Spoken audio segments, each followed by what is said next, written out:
최진봉, 성공회대 교수, 차재원, 부산가톨릭대 초빙 교수, 최진영. 변호사 앵커 예비경선을 통과한 민주당 당대표 후보 3명이 당권 레이스가 시작됐습니다. 전당대회를 한 달여 앞두고 지지층 표심을 선점하기 위한 신경전이 뜨겁습니다. 전문가 3분 모셨습니다. 최진봉 성공회대 교수, 차재원 부산가톨릭대 초빙 교수, 최진영 변호사 나오셨습니다. 3분 어서 오세요. 이해찬 대세론의 견제구가 강해지고 있습니다. 주제어 보시죠.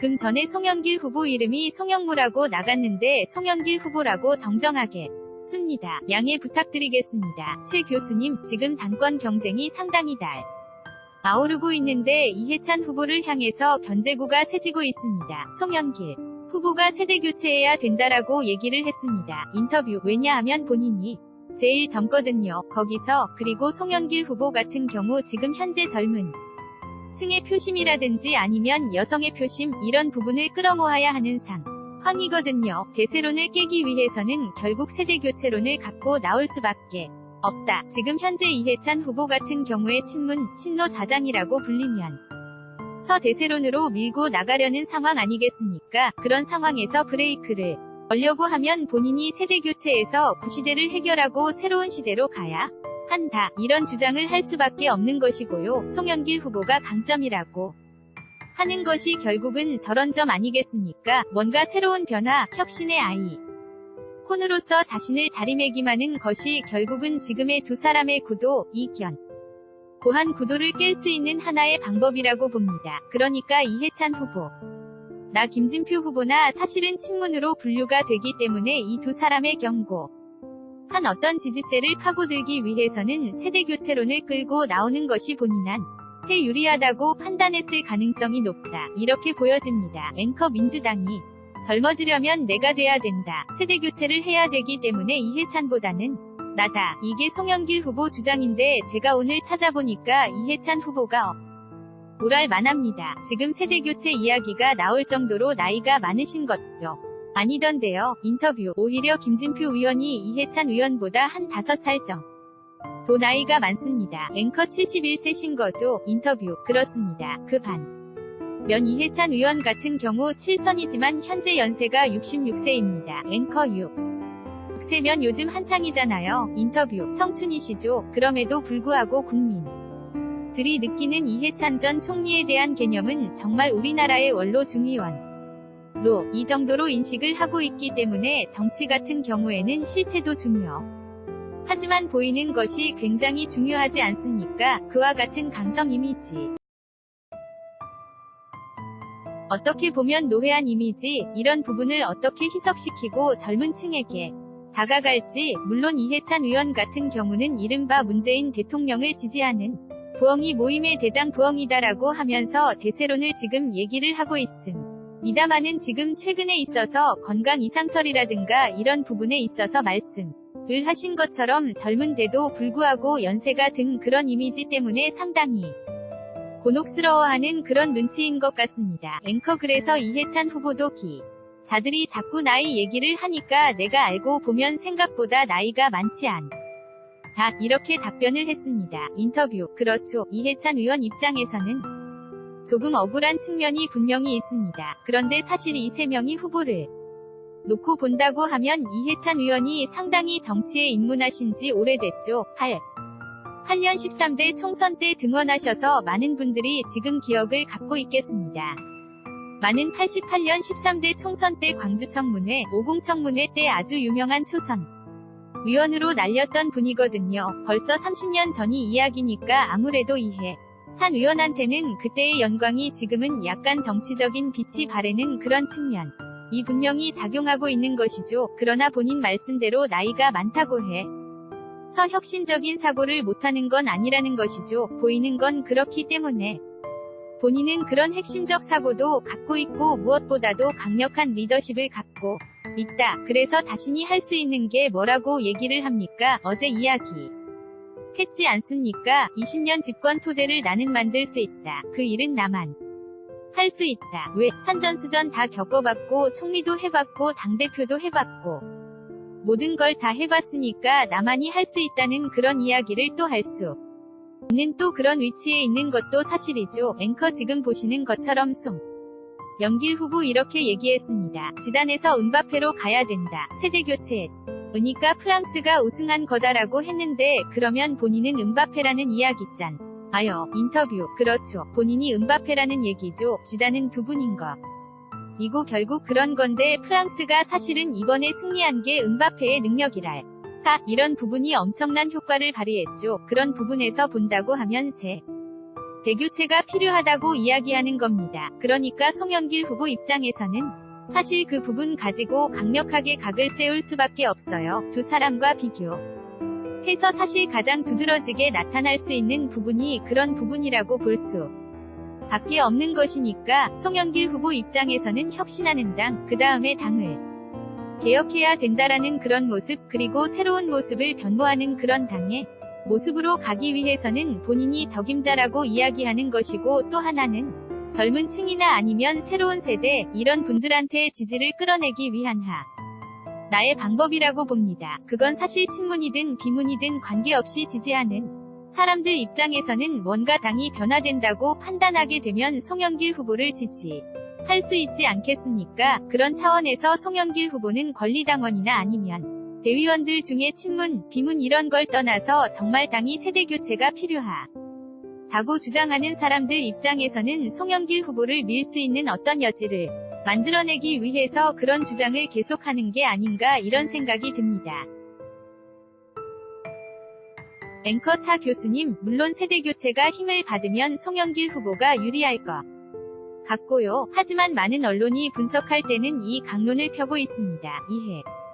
산 의원과 김진표 후보가 상당히 경합을 벌일 것으로 예상을 하고 있는데 여러 가지 분석 중에 전해철 의원이 김진표 의원을 지지하는 것이 좀 어떻게 보면 친문 표심 결집에 큰 영향을 주지 않을까라는 시각도 있더라고요.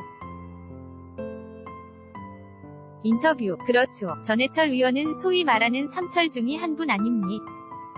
삼철이라는 분이 소위 문재인 대통령의 일종의 복심으로 일컬어지는 분들인데 그렇기 때문에 전해철 의원의 지지를 만약에 얻는다고 한다면 사실은 이번 전당대회에서 대의원표와 당원표가 85%를 차지하고 있거든요. 그러니까 사실 민심보다는 당심이 상당히 중요한 측면이기 때문에 그 키를 전해철 의원이 쥐고 있다고 한다면 전해철 의원의 지지를 받을 수만 있다면 상당히 유리할 수 있겠죠. 바로 그 때문에 사실 어제 김진표 의원이 들고 나왔던 카드가 바로 이재명 경기도지사에 대한 지금 일종의 잦은 탈당론을 들고 나온 이유도 바로 그 측면이 있는 것 같습니다. 지난번 경기도지사 경선 때 이재명 지사와 경쟁했던 사람이 바로 전해철 의원이었고 그것이 깔끔하게 끝나지 않고 끝나고 난 뒤에 소위 말해서 해경궁 김씨 의혹을 둘러싸고 전해철 의원을 지지한 것으로 보이는 사람들이 끊임없이 의혹을 제기하지 않았습니까? 그 부분에 대해서 상당히 어떻게 보면 정서적으로 맞다. 그런 정치적인 행보를 했다는 것이죠. 그런 걸 본다고 한다면 전해철 의원을 얻기 위한 일종의 포석이라고 볼 수 있다고 한다면 아마 김진표 의원의 어제 행동 자체는 상당히 말씀하신 것처럼 친문을 점수를 얻겠다는 그러한 의지가 아주 강하게 깔려있지 않나 하는 생각이 듭니다. 앵커 지금 말씀하신 그 맥락이 김진표 후보가 갑자기 이재명 지사 탈당 카드를 꺼내 들어서 많은 해석들이 나오고 있습니다. 일단 들어보시죠. 김진표 민주당 대표 후보 안희정과 박수현의 문제는 즉각 처리했습니다. 그런데 이재명 후보는 후보였기 때문에 우리가 보고할 수밖에 없었다고 생각합니다. 그런데 취임 이후에 계속 불거지고 다른 이슈까지 겹치면서 증폭이 되고 있어서 참 안타깝습니다. 이것이 우리 당에도 큰 부담을 주고 있고 대통령에게도 부담을 주고 있고 이재명 후보가 이제 이 문제에 대해 결단을 내려야 한다고 생각합니다. 본인이 정말 아무 근거 없는 일이라면 명백히 밝히고 그렇지 않으면 본인 스스로 결단해서 이 문제를 풀어야 한다고 생각하는 탈당하란 얘기, 본인이 결단해야 한다는 얘기죠. 송영길 민주당 대표 후보 탈당 여부보다 이것은 사법 처리 여부가 문제가 되고 있습니다. 따라서 이 문제는 우리 당내 경선에서 이것을 정치적 필요에 따라 쟁점화하는 것은 바람직하지 않다. 이해찬 민주당 대표 후보 이재명 지사 부분에 대해서는 잘 모르겠습니다. 전당대회와는 별 관계가 없을 것입니다. 앵커 김진표 후보가 꺼내든 이재명 탈당 카드에 대해 다른 후보들은 선을 확 그었거든요. 어떻게 보십니까? 인터뷰 어째 든 김진표 후보 같은 경우에 경제통이라고 하지 않습니까? 아마도 이와 같은 전략은 경제통 후보의 경제적 선거 전략이다. 이렇게 볼 수가 있을 것 같습니다. 앵커 잘한 거라는 말씀이십니까? 인터뷰 그렇죠. 한마디로 분과 실리를 한꺼번에 다 잡을 수 있는 그런 것 같습니다. 실제로 이재명 지금 도지사의 탈당을 얘기를 하면서 그 명분을 뭐라고 들었습니까? 최근에 민주당과 문재인 대통령 지지율이 떨어지고 있지 않느냐. 그중에 상당 부분 이 이재명 지사의 논란 자체가 당에 부담이 되고 있다. 이런 거라고 합니다. 한마디로 당도 살리고 문재인 대통령도 살리려고 한다면 읍참맞소를 해야 한다라는 그런 명분이 충분한 것이고, 더불어서 실리적 측면에서지 금차 교수님 말씀하신 것처럼 친문 지지자들 같은 경우에는 주류 아니겠습니까? 지금 전체적으로 봤을 때 권리당원 포함해서 여론조사가 55%, 또 일반 대의원도 45% 정도의 굉장히 압도적인 주류의 세력의 힘을 받아야 한다고 하면 이처럼 친문에 결집된 지지세를 하기 위한 하나의 승부수다. 이렇게 볼 수 있는 것 같은데요. 그 반면에 지금 이해찬 의원 같은 경우에는 이른바 이해찬계라고 할 수 있는 핵심적인 의원이 이재명 지사의 정무 부시자로 가 있는 것으로 알고 있습니다. 그런 어떤 배경 속에서 이와 같은 문제 제기에 대해서 나는 아직까지 잘 모르겠다라고 그 정도로 하고 있고, 오히려 지금 송영길 의원 같은 경우에는 법조인이다 보니까 그런지 이건 사법 처리를 통해서 사법 실체적 진실을 밝히는 것이 먼저다 이렇게 얘기하고 있고요. 송영길 후보가 이야기하고 있는데 현재의 선거 구도에서 유리한 주류를 잡기 위한 완전한 포석을 던졌는데 그와 같은 것이 분열의 정치로 보일 것인지 아니면 득점으로 이어질지는 좀 지켜봐야 될 것 같습니다. 앵커 최 변호사님 이야기를 듣고 보니까 더 궁금해지는데요. 그렇게 되면 이해찬 후보, 김진표 후보 둘 다 친문으로 분류가 되는데 그 가운데서도 이재명 지사의 거취를 놓고는 미묘하게 엇갈리는 기류가 있다는 얘기입니까? 인터뷰 그렇죠. 지금 아까 우리가 이야기 나누었습니다마는 사실지 금 이해찬 의원 같은 경우에는 이재명 지사의 지지를 얻고 있는 것으로 알고 있어요. 그러니까 이재명 지사가 이해찬 후보를 지금 밀고 있는 것으로 그렇게 돼 있으니까 이해찬 후보 입장에서는 이재명 지사에 대해서 부정적인 말을 하기 힘들지 않겠습니까? 그런 차원이 있고, 또 하나 아까 차재원 교수가 말씀하셨지만 김진표 의원 측에서는 전해철 의원이 지금 돕고 있는 상황 아니겠습니까? 그건 이재명 경기도지사와 일정 부분 경쟁을 했던 상대이기 때문에 그런 차원에서 서로가 엇갈리는 지지를 받고 있는 부분이 작용했다고 보고, 또 하나는 확실한 친문의 지지를 얻기 위해서는 어찌 보면 이재명 도지사에 대해서 뭔가 선을 긋는 것이 필요하다고 봤을까? 능성이 있어요. 김진표 후보 입장에서는, 그러니까 김진표 의원 입장에서는 지금 상황에서 당권을 확실히 잡기 위해서는 친문의 지지가 필요한 상황이 고 친문의 지지를 확실히 얻기 위해서는 뭔가 명확한 선명성을 보여줄 필요성이 있다. 그것이 어찌 보면 이재명 지사에 대한 어떤 뭐랄까요? 명확한 선명성 있는 발언, 이것이 결국 친문 진영의 지지를 확실히 끌어들일 수 있는 하나의 방법이 된다고 판단했을 가능성, 그런 이유 때문에 아마 이재명 지사에 대해서 저렇게 명확한 입장을 밝히는 게 아닌가 이런 생각이 듭니다. 앵커 그렇게 되면 표 계산을 해보면 차 교수님 이해찬계로 분류돼 는 친문의 표는 포기한다. 이렇게 볼 수 있는 겁니까? 인터뷰 꼭 그렇지만은 않은 것 같습니다. 저는 제가 생각했을 때는 어제 김진표 의원이 치고 나온 여러 가지 이유 중에 친문 정서를 지켜가는 것도 있지만 소위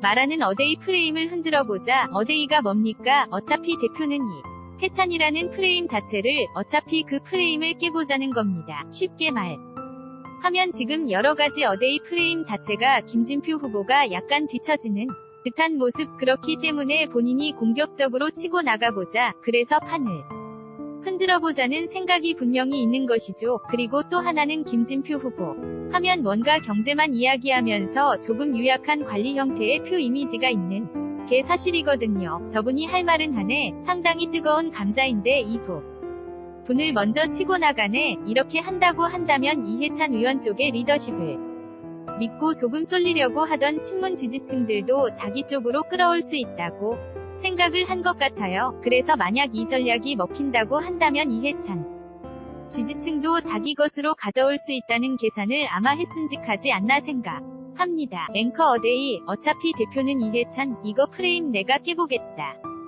이런 의지의 표현이라는 말씀이시죠. 야권에서는 또 극찬이 나왔습니다.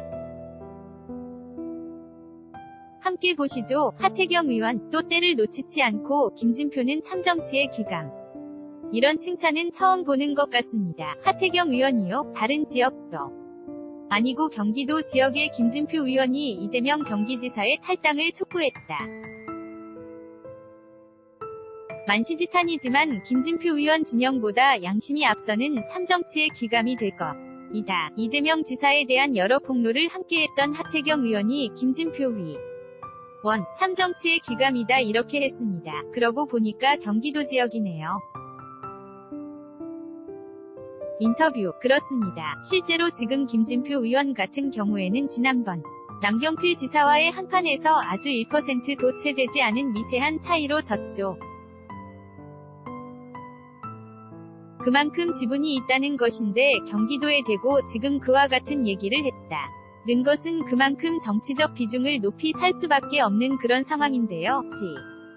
지금 바른정당 같은 경우에 다 다른 당에 대해서 이런 이야기를 하느냐를 떠나서 어쨌든 간에 다른 분들보다는 김진표 의원이 당대표가 되는 것이 전체적인 여야의 관계에 있어서 좀 더 좋겠다는 나름대로의 하태경 의원의 복선. 이 깔린 언급일 수도 있지 않나 싶습니다. 앵커 참 이런저런 논란도 많고 이렇게 민주당 당대표 선거에서도 상당히 이슈가 되고 있는 이재명 지사.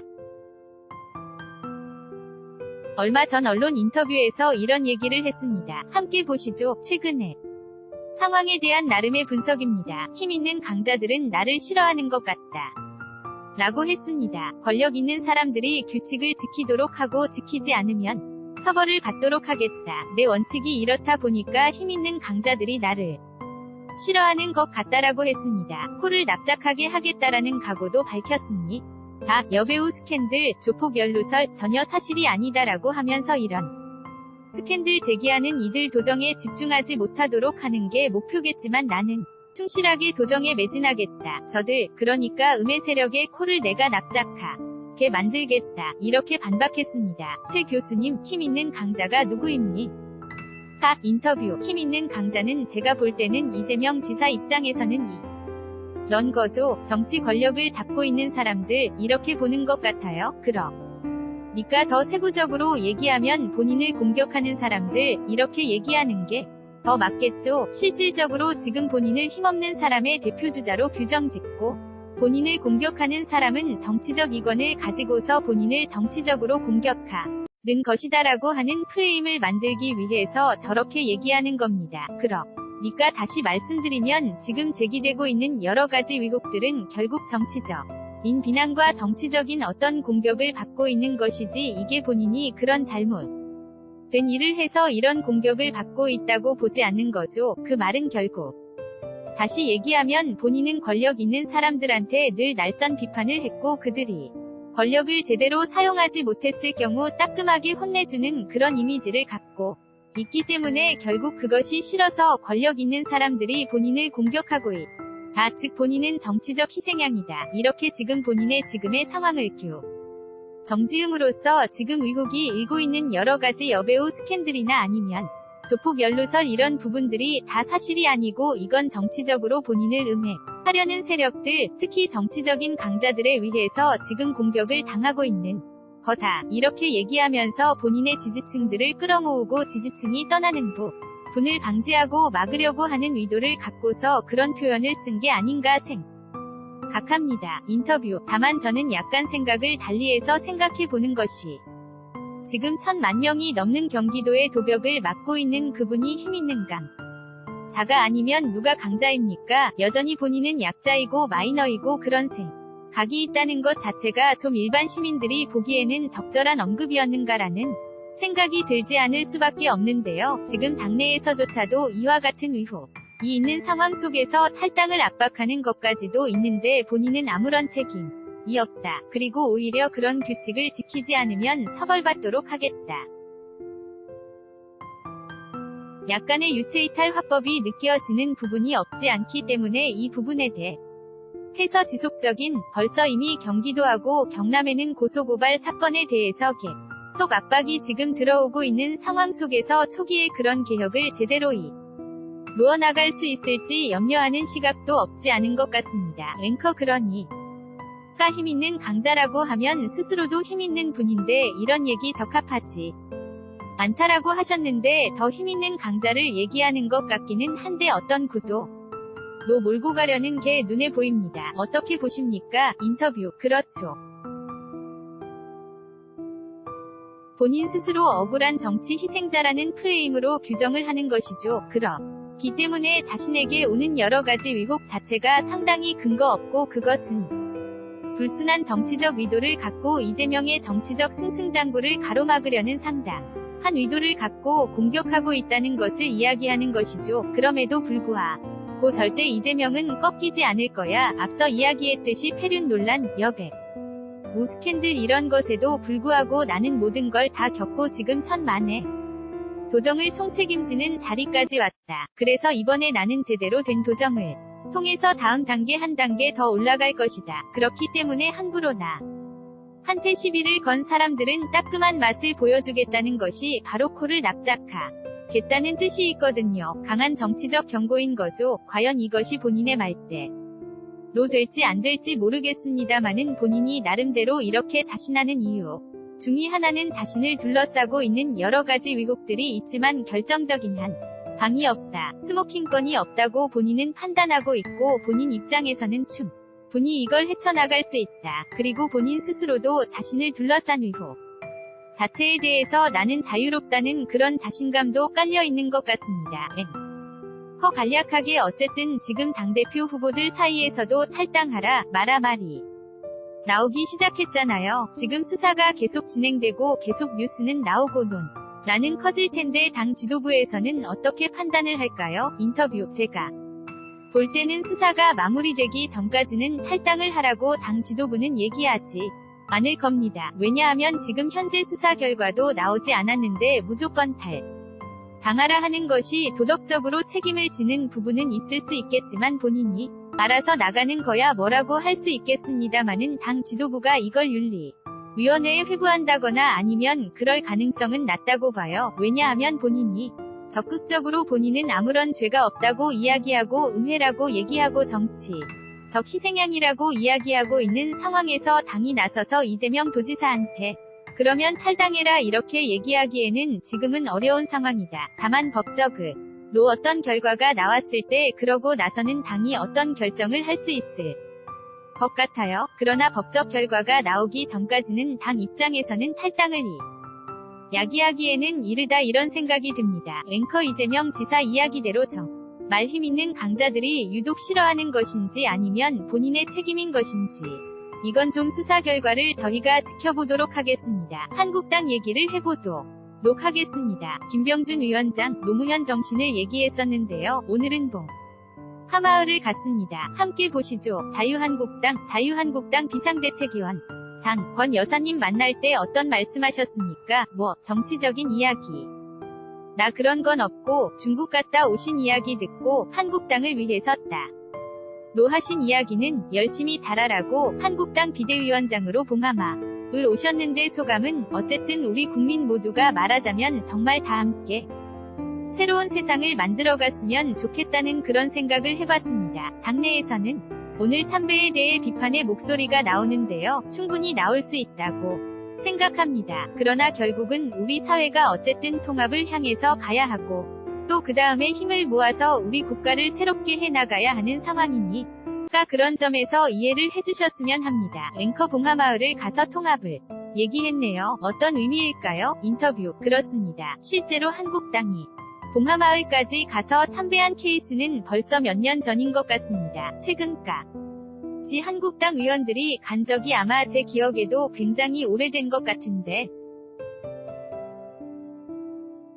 어쨌든 간에 한국당 같은 경우에는 외연을 넓혀야 하는 그런 상황 속에서 지금 현재 김병준 비대위원이 세운 깃발이 가치 혁신 아니겠습니까? 결국 우파의 가치뿐만이 아니고 좌파의 가치까지도 아우를 수 있는 한마디로 핵심적인 코어는 가지고 있고 그 외에는 외연을 넓히겠다는 얘기를 한다고 하면 한마디로 범을 잡으려고 하면 범의 굴에 들어가겠다는 그런 전략이 아닌가 싶습니다. 실제로 비대위원이 되자마자 바로 현충원에 가서 정말 역대 대통령의 모든 묘소를 참배했지 않습니까? 그러면서 노무현 전 대통령의 묘역을 참배하지 않은 것은 이상하지 않습니까? 그렇다고 하면 그 연장선상에 가는 것은 국민이 통합을 하겠다는 메시지를 던졌다는 점에서 의미가 있고, 더불어서 한 가지 더, 지금 한국당 내에서 이 부분에 대해서 비판의 각이 없지는 않습니다. 그렇지만 본인 스스로가 노무현 청와대에는 노무현 좌파와 노무현 우파가 있었다고 하는데 아시다시피 노무현 대통령이 있을 때 한미 FTA라든가 아니면 이라크 파병, 또 제주 강정마을에 대한 이런 부분들은 다 우파적 정책이었습니다. 그러한 점에 있어서 거기에 간다고 해서 어떤 한국당의 정체성이 흔들린다고 보는 것은 오히려 한국당의 영역을 오히려 좁히는 것이기 때문에 이러한 나름대로의 시도 적극적으로 저는 해석할 여지가 더 많다고 봅니다. 앵커 참 여러가지 의미를 부여할 수 있을 것 같은 게 몇 년 전에 김무성 전 대표 갔던 모습 이외에는 제가 잘 기억이 안 나는데요. 지도부가 갔던 게 참여정부 인사가 한국당의 간판을 걸고 갔다는 게 참 이색적인 것 같습니다. 인터뷰. 그렇죠. 지금 한국당 입장에서는 찬밥, 더운밥 가리기 힘든 사정을 여실히 보여준 하나의 대목일 수 있는데요. 일단 김병준 비대위원장 입장에서는 오늘 노무현 전 대통령에 대한 묘역 방문 자체는 본인 나름대로 상당한 의미를 갖고 있다고 보여집니다. 일단은 전직 대통령에 대한 예우를 나름대로 갖춤으로써 그 동안 떨어졌던 보수의 품격을 되찾는다는 의미도 있는 것이고, 오늘 또 방명록에 뭐라고 썼습니까? 다 함께 사는 나라라는 이야기를 했습니다. 그러니까 이 이야기는 소위 말해서 진보나 보수 이런 진영의 논리를 떠나서 고사는 문제에 대해서 다같이 함께 가자, 일종의 흑묘백묘론과 같은 실용적인 정치인도 있는 것이고, 또 하나는 통합의 의미도 담겨 있는 것이고요. 또 하나는 본인 스스로가 노무현 정신을 이야기하고 있거든요.